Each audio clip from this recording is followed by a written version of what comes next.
Hello everyone, my name is Zhou, and in this tutorial, I'll show you a method that I developed for procedurally generating creature gait animation in Maya. So here I have the finished Maya file opened already. As you can see, I have 4 spheres representing the 4 feet of a quadruped, and in the very center there is a master controller that drives the entire gait animation. So if I move the master controller toward the Z direction, like this, you will see the creature starts to move in a walk pattern. Very cool. In the channel box, you will see there are several custom attributes created on the master controller for adjusting the speed of the creature, the time shift of the right feet, and the time shift of the hind feet, as well as the step length and step height. These attributes are very convenient for adjusting the gait pattern in a way to generate a variety of different types of motion. For example, I can increase the speed and also increase the step length and decrease the time shift of the right feet a little bit, like this. And now, if I move the master controller, the creature moves in a run pattern rather than a walk pattern as what we saw before. Other than quadruped, this method can also be used on other types of creatures such as biped, reptile, as well as insects such as spiders. So now without further ado, let's get started. For this project, we will mostly use male expression to generate the motion that we want. As a result, you will need to have a basic understanding of male, which is my embedded language by the way.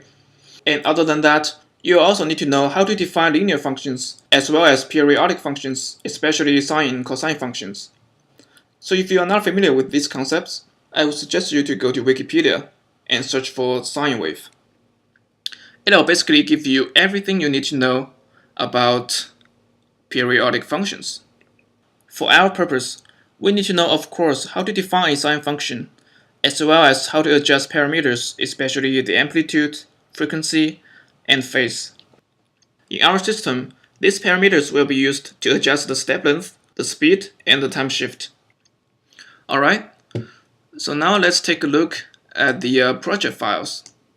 Under the project files folder, you will find 2 Maya files prepared for you. One is the start point of the project, and one contains the finished product. On the top, there is a expression.ml, which basically contains the entire expression that we will create. Under the very button, there is a linear function.pdf, which basically records the entire process of defining the ideal signal that we need. We'll talk more about this just in a bit. Alright, so here I have the gait pattern underscore star.ma file already opened. Let's take a look at what we have in the scene. Firstly, we of course have a master controller at the very center. And from the channel box, you can see the custom attributes are already added onto the controller, and all the default attributes are locked and hidden except the translate z value. This is because eventually we only need the translate z to drive the entire motion. Alright, so the next thing is the ground plane. As you can see, the ground plane is marked as green and white strips. The strips are very useful later on to help us check if the food is firmly planted on the ground. And finally, there is a character group. If I expand the group, you'll see, of course, there are 4 spheres representing 4 feet. And on top of each sphere, there is a group node, which I call it a procedure node. This node will eventually be used for receiving the procedure data and drives the sphere. So this setup actually provides us with 2 separate layers of controls over the sphere. We'll talk more toward the end about why this is beneficial. Alright, so that's enough about scene introduction. Let's open the expression editor and start writing our male expression. The first thing I want to do is to define 2 constant variables. The first one is pi, since Maya doesn't provide a pi for us. Also, it's very important to keep at least 5 decimal places so that the calculation is more accurate. If you only use something like 3.14, it might cause weird popping issues in animation later on. The second one is the ground height. I'll give it an initial value of 0. This means that the y equals 0 plane is currently our ground plane. And by the way, the ground geometry in the scene is already matched up with this initial plane. Alright, next I want to create a series of internal variables to store the attribute values of the master controller. The first one is the distance, which stands for how far the creature moved. It equals to the translate z of the master controller. And next, I'll do the same thing for all the custom attributes. So I just copy this line and paste it 5 times. And change the attribute name. The first one will be speed. The second one will be time, shift, right. And time shift height.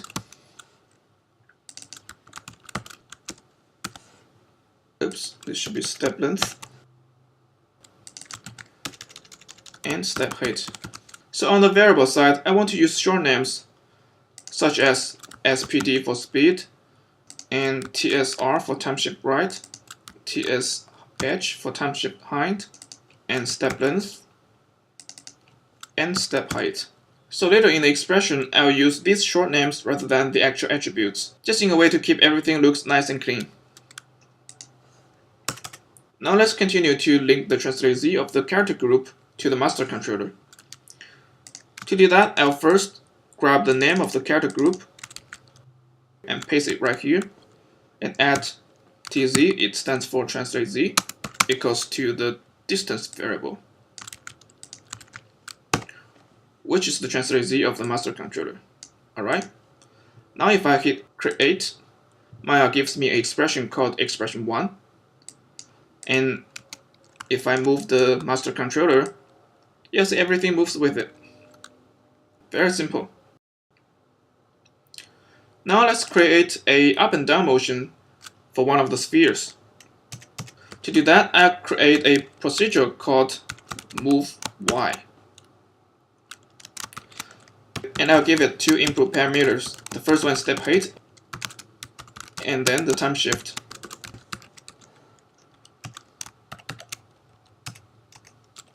So inside the procedure, I will create a output variable that equals to a sign expression driven by the distance variable. And then I will pipe the step height into where the amplitude should be. I use multiply, and then the time shift to where the phase should be. This time I use add. And lastly, I will pipe the speed into where the frequency should be, like this. And again, if you have no idea of why I put them in these particular places, please go ahead and check out the Wikipedia page I just showed you earlier. Alright, so next I'll say return the output value. And of course, the procedure needs to return a float value.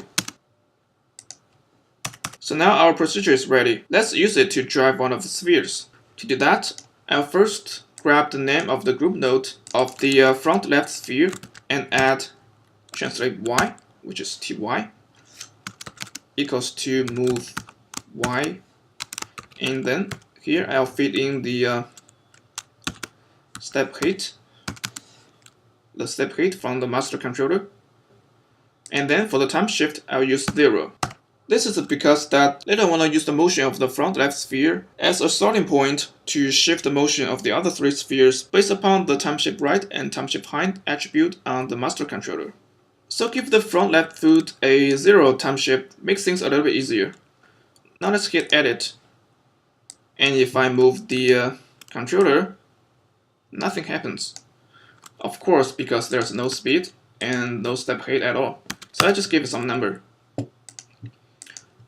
I move the master controller again. You can see we have a very nice up and down motion.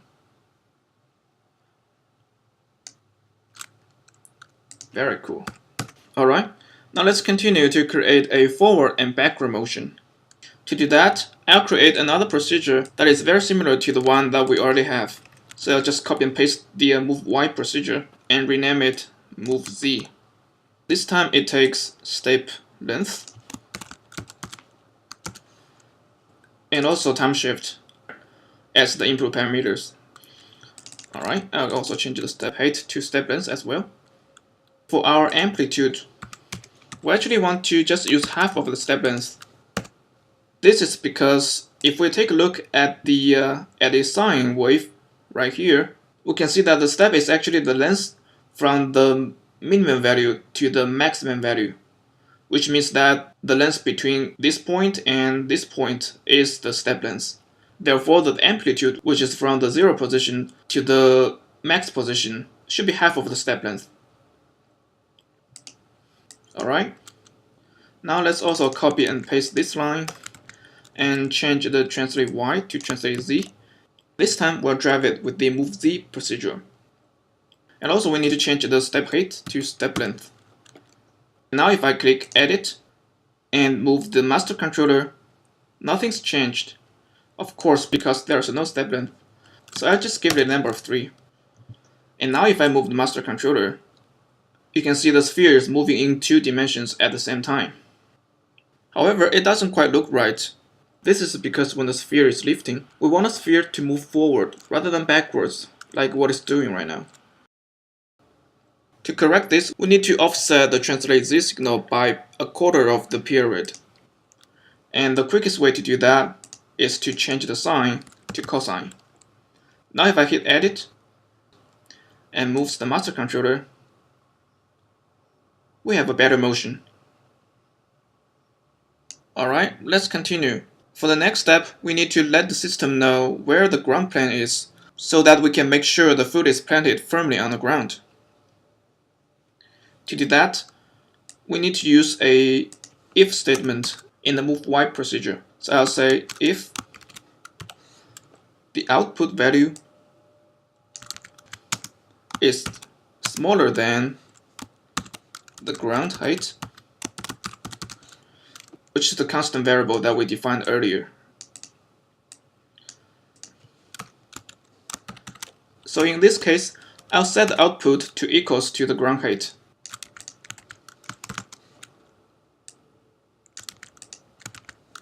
And now if I hit edit and move the master controller again, you can see the foot stops going down whenever it hits the ground plane.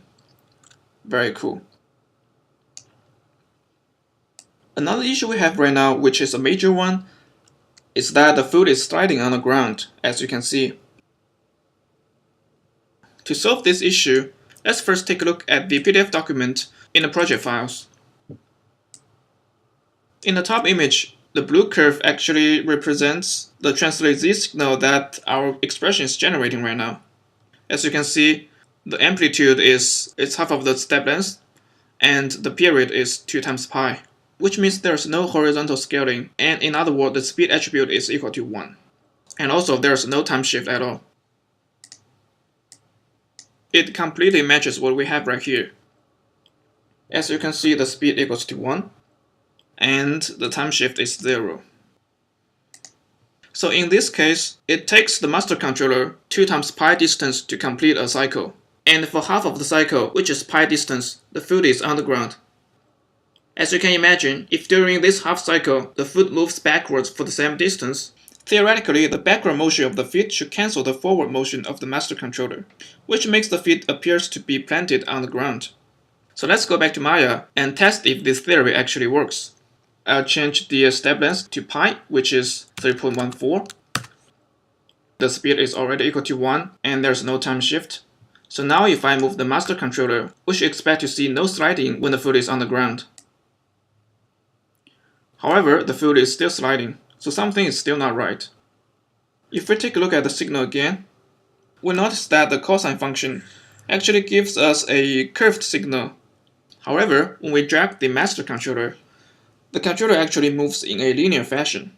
So in order to cancel this linear motion, what we need is also a linear signal rather than a curved signal like this. To further explain this, for the second half of the distance period, which is when the foot is on the ground, we want to flatten the cosine signal to make it look like a straight line, which is indicated as the red line right here. The difference between the curved cosine signal and the straight line is actually causing the sliding issue. Ideally, the signal that we need for the forward motion needs to be half curved, and half straight line. For the first half, we still need to maintain a curve because this gives us a natural ease out and ease in effect, which is very ideal. However, for the second half of the period, in order to cancel the linear motion produced by the controller, we need to use a linear function to replace this part of the cosine signal. So to define this linear function, we need to know firstly which cycle we are at right now, which is the n number, and I call it the cycle number. Besides that, we also need to know at least 2 points on the line. In our case, we already know 3 points, the max length point, the zero length point, and the minimum length point. So calculating the linear function is not a problem at all. And the rest of this document actually explains the entire process of calculating this linear function and how to acquire this cycle number.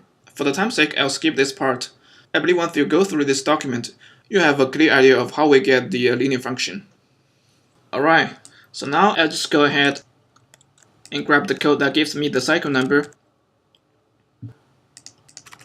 and paste it into the move z procedure.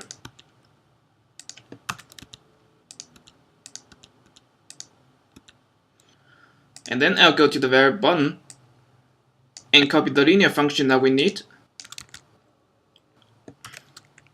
and paste it in the same place. To replace the second half of the cosine periods, we also need to know when the foot is planted on the ground.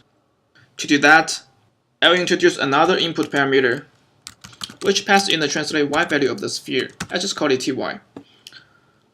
And under here, I'll use another if statement. I'll say if ty equal to the ground height,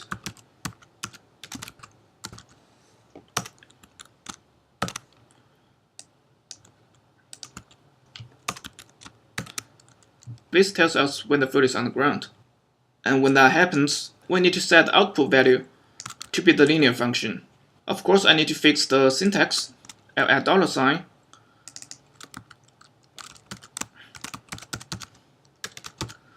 and change the attribute name to match what we have right here. Alright, and add $sign for the rest of the variables. Change speed to SPD, that's a small mistake. And $sign here, and here. Alright.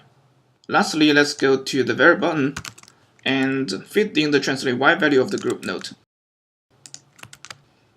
Now if I hit edit and close the document, now if I move the master controller, you'll see the foot is planted firmly on the ground. Very nice. So we are almost there. The final step left to do is to link the other 3 spheres with our expression.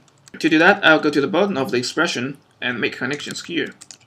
I'll just copy this line and paste it 3 times. Same thing for this one. I'll change this name to point to the group node of the front right sphere. And hind left for this one, and the last one will be the hind right.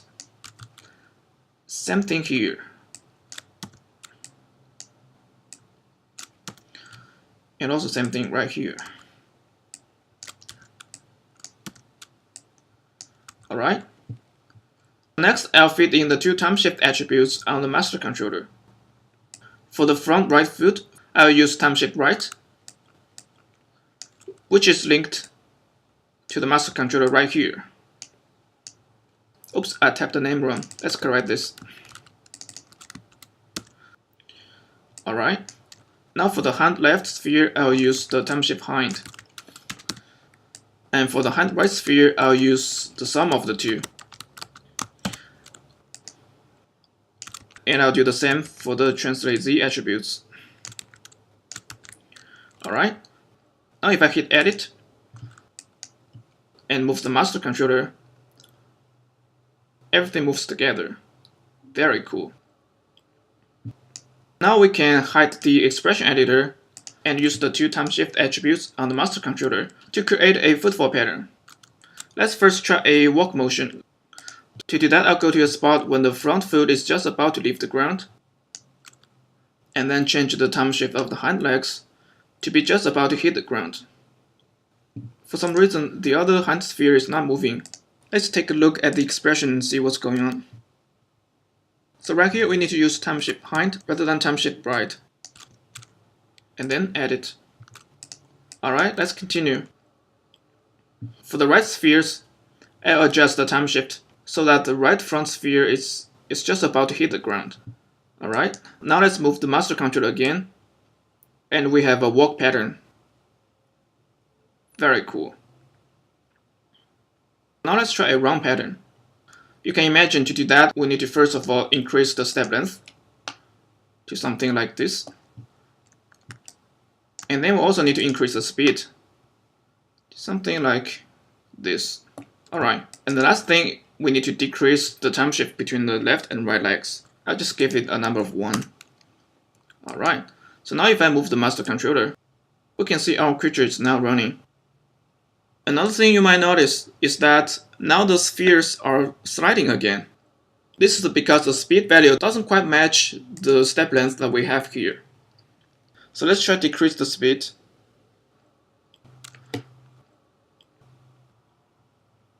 Maybe more.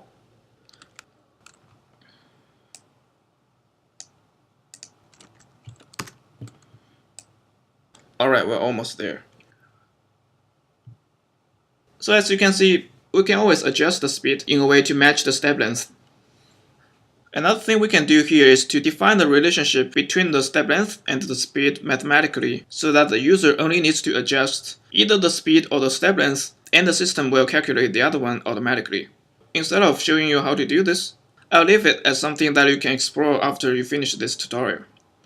So the last thing that I want to mention is the layered controls. As you remember, for each sphere, there is a group node on top, and the procedural data is actually piped into the group node, as you can see right here. The benefit of doing this is that we can always go ahead and manually adjust the position of the sphere without hurting the procedural animation, as you can see. We can even keyframe the spheres in a way to manually adjust the procedural motion. Alright, that's about it. Now we have a procedural system that generates creature gait patterns.